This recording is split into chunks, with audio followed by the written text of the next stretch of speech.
ነገር አይደለም ብላ ዘላው አይተነከሰ እዚህ ሁሉ ተቀጣጣም ነው ከተው በላይ ነው ሞልቶ በር ዙር ዙር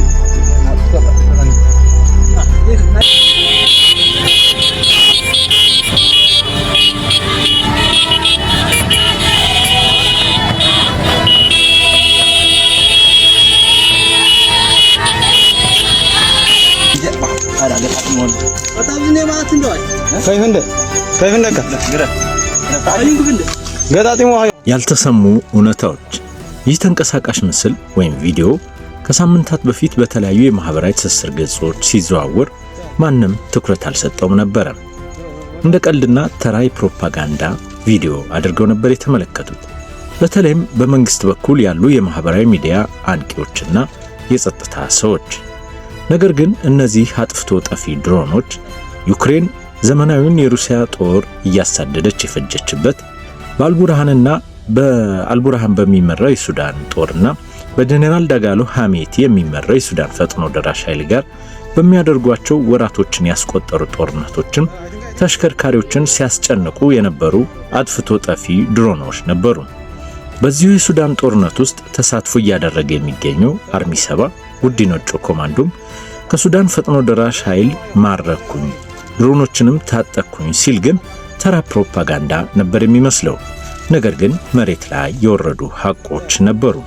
በምስሉ ላይ እንደምንመለከተው ቁጥራቸው እስኪ ምን ያክል ነው እየተባባሉ የሚነጋገሩት በሱዳን ሸረሪና ዋና ማዘዣቸውን ያደረጉ የአርሚ 7 አባላት ነበሩ። ተከታትለናቸው እንመለስ። ነገር አይደለም ብላ ዘላው አይተነከሰ እዚህ ሁሉ ተቀጣጣም ነው ከተው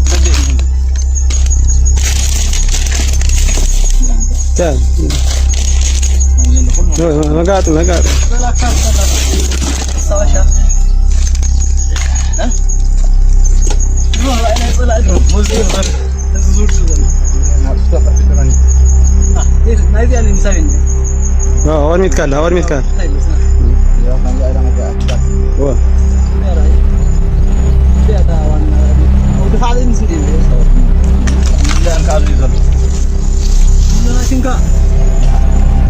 I think good. No, I thought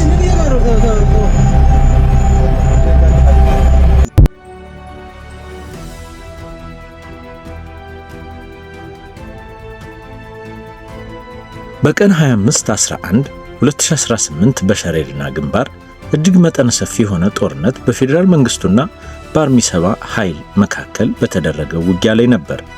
ከ4 በላይ የሚሆኑ ኢላማዎች የትግራይ ወታደራዊ ኃይል ወይም TDF ትግራይ ዲፌንስ ፎርስ ለታሪኩ ለመጀመሪያ ጊዜ ድሮኖችን መጠቀሙን የተለያዩ የዓይን እማኞች የገለጹት። ይህ የማዘዣ ጣቢያ የፌዴራል ሀገር መከላከያ ሰራዊትና የተከዜ ዘብ መቆጣጠሩን ቢገልጹም ድሮኖቹ አርሚ 7 እንዴት ተጠቀማቸው፣ ማን ነው የተኮሰብን የሚለውን መላምት ላይ ግን የሱዳን ወታደራዊ ኃይል የአልቡርሃን ጦር እንደሆነ የሚናገሩም አሉ። እውነታው ግን በዚህ ጦርነት በተቃራኒ ወገን የድሮን ጥቃት መኖሩ ሲሆን ከሸረሪና ወደ ሽራሮና ራያ አፋር አባዓላ መስመር በተጠጋው የትግራይ ወታደራዊ ኃይል እነዚህ ድሮኖችና የጽምዶ አባላት ይኖሩ ይሆን የሚሉት ሌላ ስጋትን የፈጠረ ክስተት ሆኗል። ይህን ስጋት ከፍ የሚያደርገው መልኩ ደግሞ ከድጡ ወደ ማጡ እንደሚሉት አበው የኤርትራ ከፍተኛ ወታደራዊ መኮንኖች ወደ ትግራይ ክልል ሲገቡ ከፍተኛ አቀባበል በትግራይ ወታደራዊ ኃይል ወይም ራሱን TDF ብሎ በሚጠራው ቡድን አቀባበል ሲደረግላቸው የሚያሳይ ቪዲዮ መለቀቁ ጽምዶ ህዝብ ለህዝብ ባለፈ ስጋትን ወታደራዊ ትብብርን ከፍ የሚያደርግ መሆኑን ያሳየ ቅጽበትም ሆኗል። ቪዲዮውን ተከታትለን እንመለስ።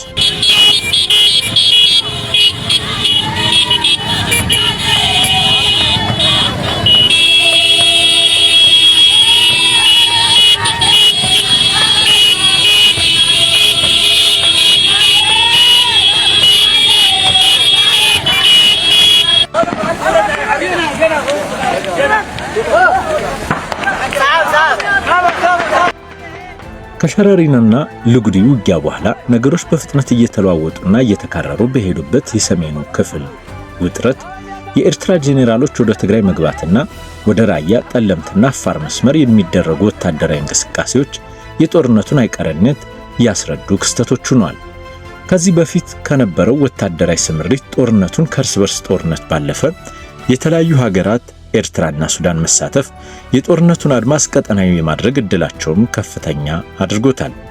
ይህም ጦርነት በቀላሉ እንዲቋጭና የሌሎች ሀገራት ፍላጎት ለማስተናገድ በኢትዮጵያና ኢትዮጵያን ላይ ጫና የሚፈጥርም መጠነ ሰፊ ጦርነት ሆኗል።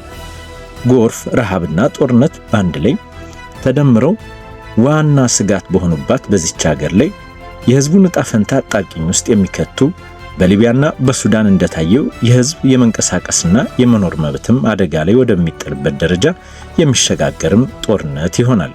እናንተስ ምን ትላላችሁ? ሐሳብና አስተያየቶቻችሁን በኢትዮጵያ ቱዴይ ዩቲዩብ ቻናል ላይ ስጡን። ከላይ እንደነገርናችሁ የዚህን ጦርነት ዕጣ ፈንታ እናንተስ እንዴት ታዩታላችሁ? ስላዳመጣችሁን እናመሰግናለን።